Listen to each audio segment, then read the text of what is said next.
Ladies and gentlemen, it's your guy, Mr. 945, coming back at y'all with yet another one. Yes, you know what time it is. We're doing another versus video. And with that, the two beautiful specimens that we have right up here are one of my favorites, the M&P 2.0 and 45 ACP. Yes, this is the 45 ACP edition, y'all. We are clear. Trigger pull, yeah, it's crunchy. I didn't change the trigger on this one because this is one of my carry guns.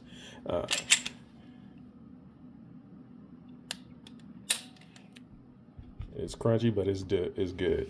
And we got the SIG P320 in 45 ACP. And we are clear here as well. Trigger check. There you go. All right, so very similar in nature. Both of these are polymer frame steel slide pistols. Both of these are roughly about a 4-inch barrel. Both of them have accessory rails. Both of them are striker fire. In terms of capacity, we got 10 rounds, and we got, I think that says 9, but 10 rounds or whatever here too. So we are pretty much the same. To me, it's really just going to be based on preference in terms of what do you like, which brand do you like, and all of that good stuff. Now, one thing that the SIG has over the Smith, grip modules.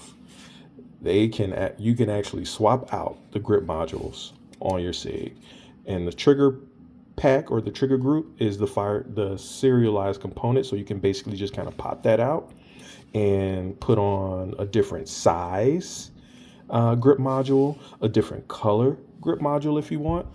Versus with Smith & Wesson, pretty much what you do to change the grip size is you just take off the back strap. So that's pretty much about it. So I actually did switch out. When I first got this had a black grip module, so I swapped it out for the FDE one, so I like the two-tone approach. And I did the same thing with my 9mm version of this as well. So, depending on what you want, I don't like the fact for SIG, in order to change the grip size, you got to buy a whole new module. Although they are inexpensive, you got to buy a whole new module. Versus Smith, you do basically kind of get like 3 or 4 of them in the box when you buy the gun. SIG comes in a hard case, plastic case, where Smith & Wesson is still stuck on the boxes, but I'm good with that because, after I buy a gun, the box, I keep them, but I don't do anything else with them. When I go to the range, I put my pistols in a range bag, so I don't use the box to take them to the range, but you could. So outside of that, there's not a lot of differences. Again, it's really both just kind of based on what you like. Size wise, they're roughly, let me see if I can do this better here. They're roughly about the same overall size. You're going to see that the SIG, as you can see there, SIG is definitely thicker. And grip length, roughly about the same. And just kind of footprint. Now, SIG does have that little bit of a beaver tail lip on there, a little bit of a lip. So if you go from the beaver tail to the end of the barrel, roughly about, let me see if I can do this like that.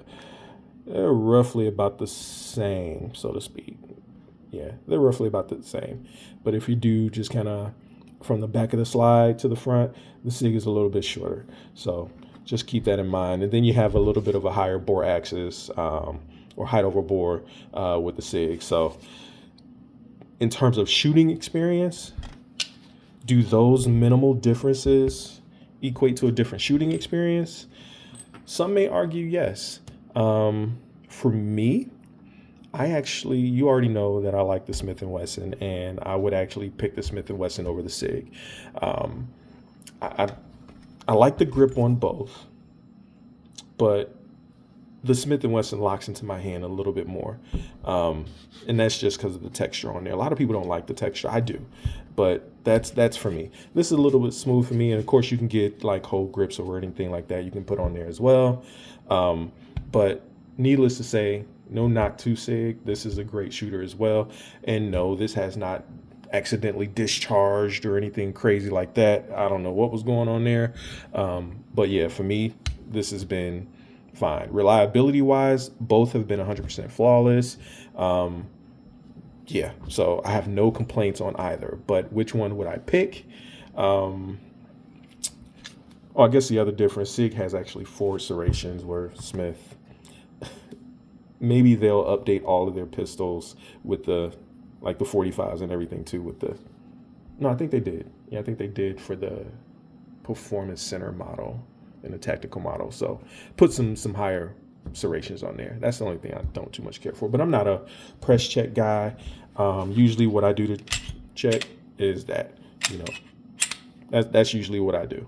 I'm not a press check, but they do have the witness hole up there too. So, and SIG doesn't necessarily have the witness hole or anything like that. So the press check, I still run it like that. Or if I did want to do a press check, I would, or I could, but I usually just pull it from the back of the slide. So, but anyway, which one would I pick? You already know. I'm going with the Smith. This is a no-brainer for me. So, but what would you guys pick? SIG, Smith, what's your top pick in terms of which one would you either want to carry, want to take with you? Again, these are 45 ACPs. So not 9 mil, but 45 ACPs. So let me know in the comments. Outside of that, see you guys on the next one. Mr. 945. I'm out.